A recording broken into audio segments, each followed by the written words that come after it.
հարյուրավոր տեղերում լինում է պատարակ։ Ինչ պարակտման մասին է խոսքը։ Խոսքը մայրաթոռը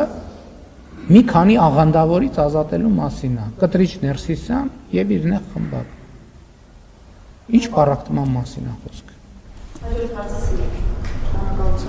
Պարոն վարչապետ, Վազգեն arczepiskopos Միրզախանյանը իր հարցազրույցում նշել էր, որ դուք պատրաստ եք հանդիպել Կտրիչ Ներսիսյանին, կխնդրեմ ասեք համապատասխանում է այս տեղեկությունը իրականությանը եւ 10 եպիսկոպոսները, որոնք բարձրաձայնել են եկեղեցում առկա խնդիրները, քննադատությամբ են հանդես եկել եւ միացել են ձեր պահանջին, ձեր գնահատմամբ արդյոք նրանք ավելի ամբից են եւ տարբերվում են մյուս հոգեվորականներից։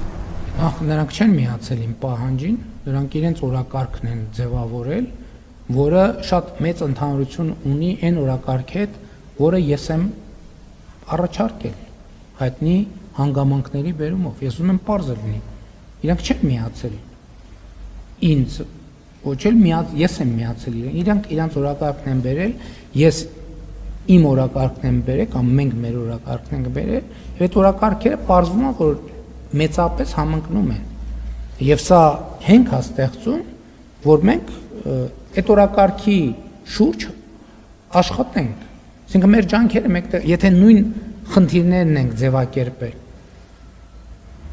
ինչու այդ նույն խնդիրների շուրջ չաշխատենք։ Երկրորդ նրա մասին էր, որ արդյոք Կտրիչ Ներսիսյանը ինչ։ Այո, պատրաստ եմ ընդունել մի օրակարգով իր արժանապատիվ հեռացումը ապահովելու օրակարգով, որ պահին պատրաստ լինի հանդիպել, ես պատրաստ եմ։ Ինչ վերաբերում է 10 եպիսկոպոսներին, նրանք ավելի լավն են, խոսքը դրա մասին չի։ Ինչով են նրանք ավելի լավը, որ նրանք ընդունում են նորոգման, վերանորոգման, բարենորոգման եւ ինչու՞ չէ, վերանորոգման, բարենորոգման օրակարգը։ Այսինքն այստեղ խոսքը բովանդակության մասին է։ Մենք օրակարգը ինչի մասին է, որ պետքա լինի հաշվետվողականություն, թափանցիկություն, բարեվարկություն, եւ մենք բոլորը ընդունում ենք այդ օրակարգը, իրենք էլ են ընդունում, իրենք դուրս չեն դնում իրենց այդ օրակարգից եւ այդպես շարունակ։ Հիմա նույն տրամաբանությամբ, երբ որ մենք բան ենք անում, ունենք կոռուպցիայի դեմ պայքարի օրակարգ։ Մենք մեզ դուրս ենք դնում այդ օրակարգից, չէ՞ դու ընդհակառակը։ Մենք առաջին հերթին մեզ ենք դնում այդ օրակարգի մեջ։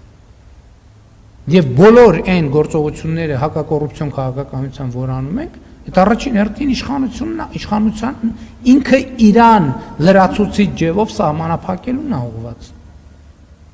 Դրանով է 10 եպիսկոպոսները դրանով են ընդունելի առաջին հերթին, ամենայն հարգանքով անձերի նկատմամբ, բայց բովանդակության հիման վրա են ընդունել։ Իրանք ասում են, իրենք հայտարարություն են արել, որ իրանք ասել են մենք մեր բաժին մեղքը ընդունում ենք։ Եվ իրենք առաջ են քաշել բարենորոգման օրակարգը։ Եվ դա սկսել է կոնկրետ կետից։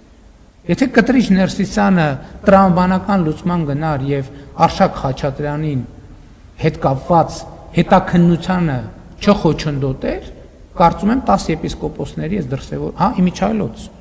Էտել են ասում, բա ասում են ուղղորդել եք, չգիտեմ, կոմպրոմատներ եւ այլն։ Պատմության հիմքին եկեք նայենք։ Հենց Կտրիչ Ներսիսյանը ինքն է խումբ ստեղծել, ասել, այս հարցը քննեք եւ ներկայացրեք։ Այդ խումբը ընթացքում տեսել է եւ առաջին հայտարարությունը ըստ էության պարունակում էր այդ բովանդակությունը, որ Կտրիչ Ներսիսյանը առաջ դնելով հարցը քննելու եւ եզրակացության գալու խնդիր այդ մարդկանց առաջ։ Հետո սկսել է խոչընդոտել այդ մարդկանց գործունեությունը, որ ճշմարտությունը չպարզաբանվի։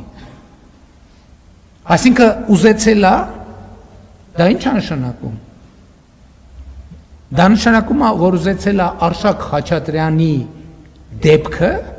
մաքրի բանի եպիսկոպոսների միջոցով, այսինքն Արշակ Խաչատրյանի մեղքի պատասխանատվությունը դնի 10 եպիսկոպոսների վրա, չգիտեմ, գուցե բոլորը չեն, այս մարդիկ էլ ասել են, բայց մի րոպե մենք ինչի պետք է դրա պատասխանատվությունը վերցնենք։ Ինչի պետք է, այսինքն ստեղից է սկսել, այդտեղ ոչ ուղղորդման կարիք կա, ոչ եւ այդ է եղել, ենթադրում եմ, ես իրանց հրապարակային տեքստերից եւ ենթադրում եմ իրանց այդ շփումներից ես տենց եմ հասկացել ամենը։ Այդ եղել այն վերջին կետը, որ իրանք հասկացել են, որ չի լինի սենց։ Հաջորդ հարցն է Ազատություն ռադիոկայանում։ Պարոն վարչապետ, դուք ասացիք, որ հոգևոր նորոգման օրակարգն եք կիսում, այսինքն ձեզ միավորում է 10 եպիսկոպոսների հետ այդ օրակարգը եւ ողջունեցիք նրանց հայտարարությունը, որով նրանք պատրաստվում են հավաք անցկացնել կաթողիկոսին հեռացնելու պահանջով։ Մինչև այս հայտարարությունը անելը արդյոք նրանց հետ հանդիպում ունեցել եք, եթե այո, նրանք մինչև հայտարարելը պատմել են իրենց մտադրության մասին ձեզ եւ երկրորդ հարցը փաստորեն պարոն Փաշինյան դուք ասում եք, որ չնայած իրավապահների լռությանը, դուք ասում եք, որ շարունակում եք պնդել, որ կաթողիկոսը զեկուցում է օտարերկրյա ծառայություններին եւ հակապետական գործողություններ է իրականացնում։ Չեք կարծում, որ դուք լինելով երկրի ղեկավար